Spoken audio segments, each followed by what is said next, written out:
सो कैसे जाना चाहिए वो? नीचे की तरफ या एग्जैक्ट प्लेन में जाना चाहिए?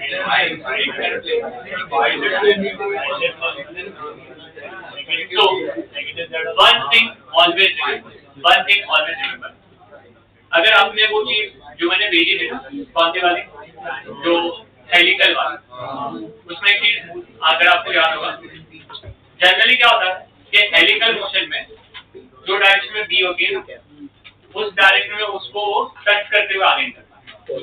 अगर आपको याद होगा, हमने एक क्वेश्चन भी किया था एंगल वाला, याद है ये बात? तो उसमें वो ऐसे जाता है हमें, तो इसमें भी काइंड ऑफ ऐसे ही होना चाहिए। कैसा? तो YZ प्लेन मतलब XZ प्लेन में हो और Y के डायरेक्शन में बाहर, it should be XZ plane में हो और कौन से डायरेक्शन में बाहर है? सो इट शुड बी ऐसा बाहर टुवर्ड्स योरसेल्फ, ये समझा? और वो भी विद इंक्रीजिंग पिच, वो भी इंक्रीजिंग पिच। क्यों? टेक्निकली तो उसको सर्कल ही घूमना चाहिए, अगर इलेक्ट्रिक भी नहीं होती तो है ना, क्योंकि 90 डिग्री है ना, पर तुम्हें बाहर डायरेक्शन में कौन खींच रहा है? E0, तो वो ऐसे घूमता अगर ये नहीं होता, पर क्योंकि E0 है तो हेलिकल में जाएगा, बट पिच चेंज होते हुए जाएगा। So your describe the path, answer is going to be, the path is going to be helical with क्या होगा? Increasing pitch. ये सही है? तो अब आपको करना क्या है वो बताओ। आप लोग को मुझे R vector and V vector इसको डिराइव करके देना। इसको डिराइव करके देना पड़ेगा आपको, R वेक्टर एंड उसको डिराइव करके देना। और उसको डिराइव करने के लिए you can take the reference of the earlier part. अगर आप चेक करोगे, हमने ऐसे कुछ सर्कल वगैरह बनाए थे, याद होगा, फिर उसको x, y दिए थे, कोऑर्डिनेट याद है ना सबको, फिर t को डिराइव किया था, ओमेगा t लिखा था, मुझे t के फंक्शन में चाहिए। So you have to derive r vector in function of time, v vector as a function. ये आपको डिराइव करके मुझे देखना है,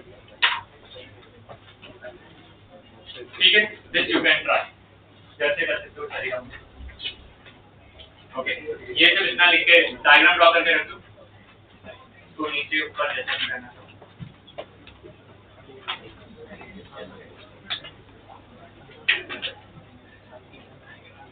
ठीक है, डिराइव करके नेक्स्ट लेक्चर में लेके आओ। साथ में इज इट ओके मैं थोड़ा सा राइटर भेज दूं, तो लिख के आओगे तो फिर डायरेक्ट नेक्स्ट लेक्चर में डिस्कशन लेंगे।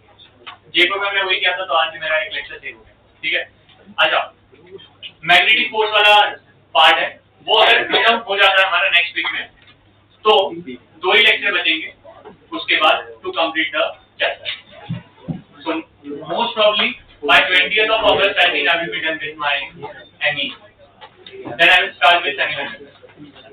ओके, तो मैं एकदम ट्रैक पे हो जाना चाहिए।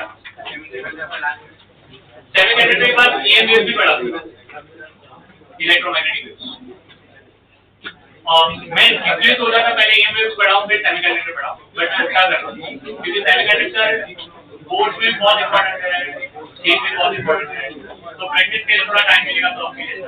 EM वेव्स बोर्ड्स में नहीं है कुछ, और उसके मेरे पास सारे वीडियो हैं, तो मैं आपको 2-3 दिन का लेकर के बीच में आएगा।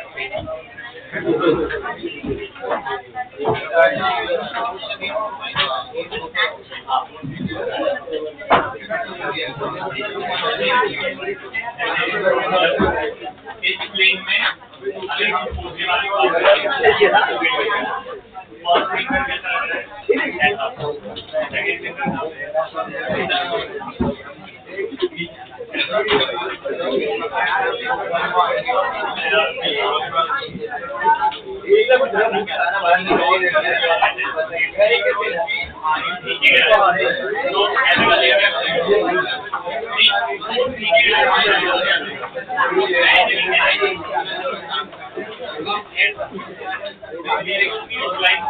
ये